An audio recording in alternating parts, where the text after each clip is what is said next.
ফিরে এলাম বিরতির পর। যে খবরের দিকে আমরা নজর রেখেছিলাম, হাতে আর মাত্র কয়েক ঘন্টা সময় রয়েছে, তারপরে রাজ্য জুড়ে পালিত হবে রথযাত্রা উৎসব এবং তার আগেই নদিয়া, মায়াপুর এবং চত্বরে সাজো সাজো রব। পাশাপাশি শুধুমাত্র মায়াপুর নয়, মাহেশেও সেই একই ছবি উঠে আসছে এবং মহিষাদল সেখানেও কিন্তু রথযাত্রা উৎসবের আগে যে প্রস্তুতি পর্ব, সেই প্রস্তুতি পর্ব কিন্তু চলছে। মায়াপুরে যেমন প্রস্তুতি চলছে, মাহেশেও সেই প্রস্তুতি চলছে। তিন জায়গায় আপনাদের প্রস্তুতির ছবি দেখাচ্ছি। মহিষাদলের সেই প্রস্তুতি, মায়াপুরের এবং মাহেশের রথযাত্রা ঘিরে সেই প্রস্তুতি পর্ব কিন্তু চলছে। আপনারা জানেন এই প্রত্যেকটি জায়গায়, মায়াপুরে, মাহেশে এবং মহিষাদলে সব জায়গায় মানুষের যা ভিড় হয়, সেই ভিড় নিয়ে কিন্তু এবার তৎপর প্রশাসন। প্রতিবারই তৎপরতা থাকে প্রশাসনের পক্ষ থেকে, আর এবারও কিন্তু তৎপর প্রশাসন, কড়া নিরাপত্তা রাখা হয়েছে। পাশাপাশি রথযাত্রা ঘিরে রথের যে প্রস্তুতি, তা একেবারেই কিন্তু তুঙ্গে। তিন জায়গার ছবিটা আপনারা দেখতে পাচ্ছেন।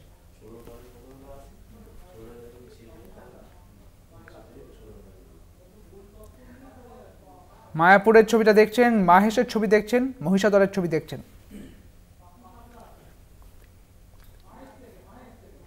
আর এই মুহূর্তে মাহেশ থেকে রয়েছেন আমাদের প্রতিনিধি পাপ্পু সাঁতরা, রয়েছেন আমাদের সঙ্গে। পাপ্পু, এই মুহূর্তে মাহেশের প্রস্তুতি পর্ব চলছে, প্রস্তুতি পর্ব তো একেবারে তুঙ্গে, কিরকম ছবি দেখছো?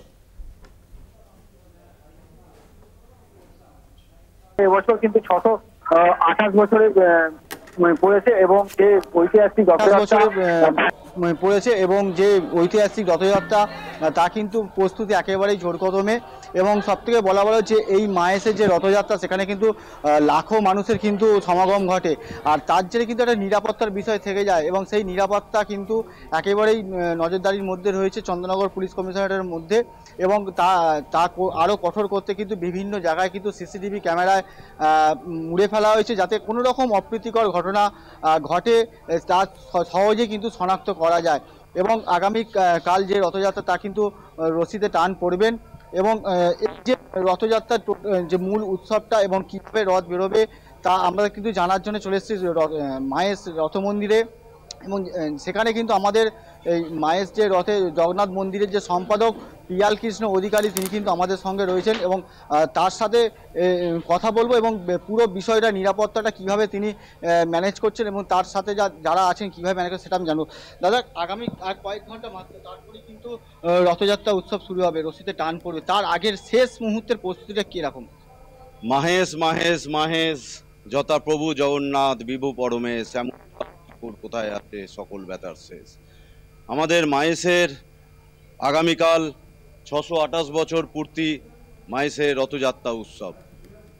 আমরা সকাল থেকেই ভোরবেলা 5টার সময় আমাদের মঙ্গলারতি হবে, তারপরে সকাল 8টার সময় প্রভুর ভোগ নিবেদন হবে এবং প্রভুর ভোগ খেয়ে উনি বাইরে চাতাল থেকে উনি দর্শনে বেরোবেন। সকল ভক্তদের দর্শন দেওয়ার জন্য উনি নিজে বাইরে বেরিয়ে আসছেন চাতালে।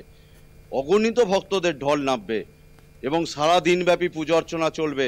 দুপুর 2টোর সময় আমাদের দামোদর হবে, নারায়ণ শিলা উঠবেন। প্রথম আমাদের ওঠে হচ্ছে নারায়ণ, কারণ উনি তো যুগে যুগে অবতীর্ণ হয়ে আছেন। সত্য যুগে নারায়ণ, ত্রেতায় রামচন্দ্র, দাপরে কৃষ্ণ, আর কলিতে যেহেতু উনি জগন্নাথ, ওনাকে প্রথমে নারায়ণ শিলা আমরা তুলব রথে, তারপরে মা সুভদ্রাকে তুলব, তারপরে বলভদ্র দেবকে তোলা হবে এবং তারপরে জগতের নাথ, জগতের পিতা, পরম পিতা জগন্নাথ দেবকে আমরা রথে আরোহণ করাবো। আমাদের সাথে যথেষ্টভাবে সহযোগিতা করছেন আমাদের পুলিশ প্রশাসন, যথেষ্টভাবে সজাগ আছে। আমরা পুরো সিসিটিভি দিয়ে আমরা মুড়িয়ে দিয়েছি। আমাদের অ্যাম্বুলেন্স পরিষেবা রাখা হয়েছে। আমাদের পানীয় জলের সুবন্দোবস্ত আছে। আমাদের ভলেন্টিয়ার, আমার নিজস্ব সমস্ত ভলেন্টিয়াররা আছে, তারা সর্বত্রভাবে আমাদের ভক্তগণদের জন্য ঝাঁপিয়ে পড়বেন, যাতে কোনো রকম কোনো অপ্রীতিকর ঘটনা যাতে মাহেশে না ঘটতে পারে। এবং যথেষ্টভাবে আমরা সজাগ আছি। আমরা দুপুর 2টোর সময় ঠাকুরকে আরোহণ করব রথে।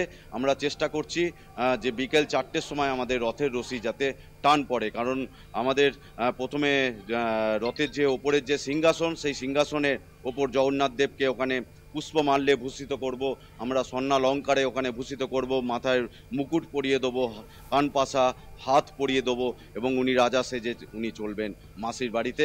আমরা চেষ্টা করছি যে 4টের সময় রথের রশি টান দিতে। প্রথম যে 3টে টান হবে সেটা ভিআইপিদের টান হবে, তারপরে আমরা সকল ভক্তগণদের জন্য আমরা রথের রশি আমরা ওনাদের হাতে দিয়ে সেই ভক্তগণেরা নিয়ে যাবেন সেই মাসির বাড়িতে। এবং মাসির বাড়িতে জগন্নাথ দেব 9 দিন অধিষ্ঠান করবেন এবং ওখানে পূজা অর্চনা চলবে।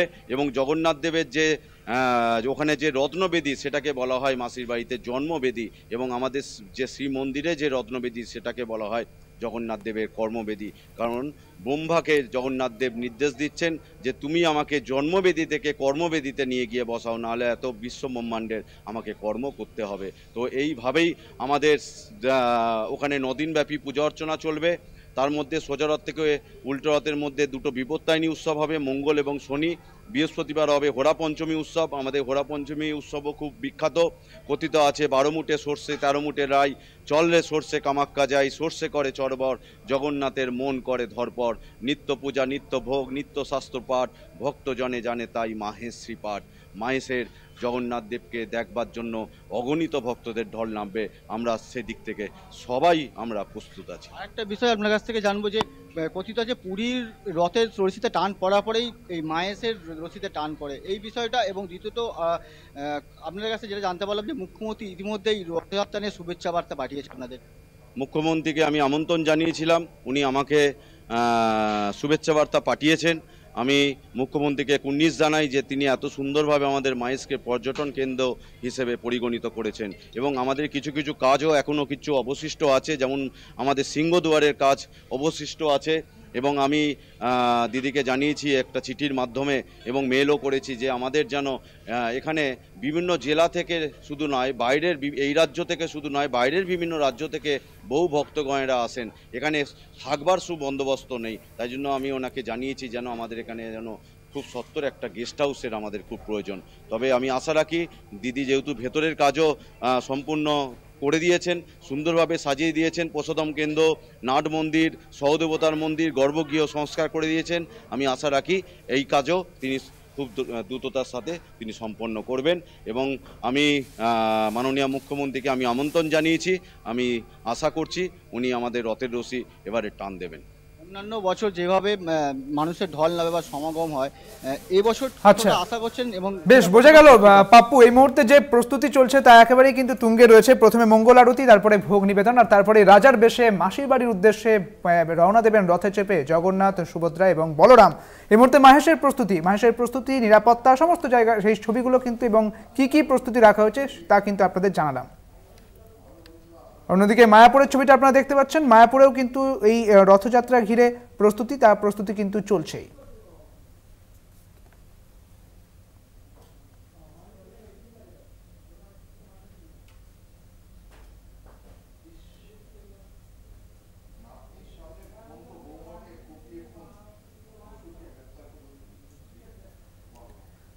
অন্যদিকে হাতে মাত্র আর কয়েকটা ঘন্টা রয়েছে, তারপরে রাজ্য জুড়ে পালিত হবে রথযাত্রা উৎসব। আর তার আগেই নদিয়ার মায়াপুরের চত্বরে সাজো সাজো রথ রয়েছে কড়া নিরাপত্তা ও রাজাপুর জগন্নাথ, বলরাম এবং সুভদ্রা যে রথ 3টি তৈরি হবে এই রাজাপুর থেকে বেরিয়ে যাবে মায়াপুর ইস্কনের উদ্দেশ্যে। এখানে লাখো লাখো ভক্তের আগমন হয় প্রতি বছরই, আর তা ঘিরে কিন্তু নিরাপত্তাও কিন্তু বেশ টান রাখা হয়েছে। আর এই মুহূর্তে রথযাত্রা নিয়ে যে প্রস্তুতি, সেই প্রস্তুতি কিন্তু চলছে। আপনাদের মাহেশের ছবিটা দেখিয়েছি, সেখানেও একইভাবে যেমন প্রস্তুতি চলছে, অন্যদিকে মায়াপুরেও এই রথযাত্রা ঘিরে প্রস্তুতি চলছে।